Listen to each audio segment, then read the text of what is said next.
So today we are back on hips, looking at a couple of exercises that we can use as a dynamic warm-up, just to get a bit of blood flowing and some movement in the hips before we start training. If you push for time, just a quick go-to. And then the second part is going to be a little bit of glute activation and hip mobility. So working on building some range, building some movement, and trying to get those weak parts of the glute and hip firing off and strengthened a little bit. Alright, so to begin with, we're going to start standing. And all we're going to do is just lift one leg and get something to brace, just to give yourself a little bit of support. And we're going to do side swings, coming through and back. Oh, some popping going on here. Get as high as you can. What we're not trying to do is swing and bend as we go. We're trying to lift up and through as high as we can. Right? And then we'll take it back behind and come up. So it's a slightly different angle.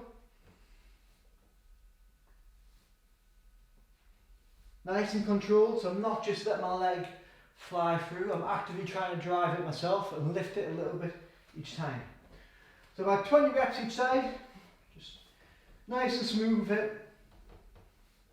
Nothing fancy, nothing complicated. And the second one is just forward and backwards. Just keep yourself nice and tall. If you can, try and hold your hand out, keep your leg locked out, touch your toes. Try and drive back quite far as well, so you get a little bit of glute activation as your leg's driving backwards. Start firing your arse off a little bit. And yeah, again, 20 reps, 2-3 sets. Get some blood flowing, a little bit of movement in them, and should start to feel good. Second exercise, a little bit different. Did something similar before. We'll come down to 90-90 position.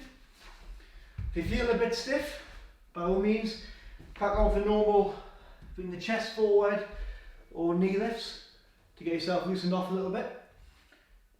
I'm going to elevate my foot a little bit for this one because I want to struggle.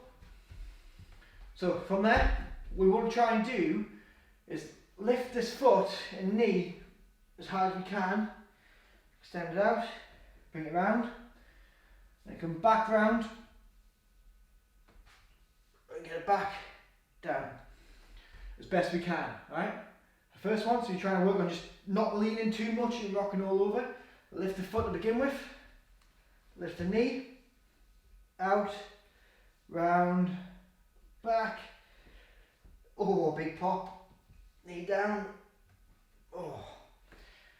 You can really feel that straight away in the hip, starting to cramp up, and it's really having to work. You can do it without the block, awesome, so you want to straight away it's having to build that connection to tell my foot to lift first. So I'm really focusing on lifting that foot first, then the knee as high as I can, out, round, back.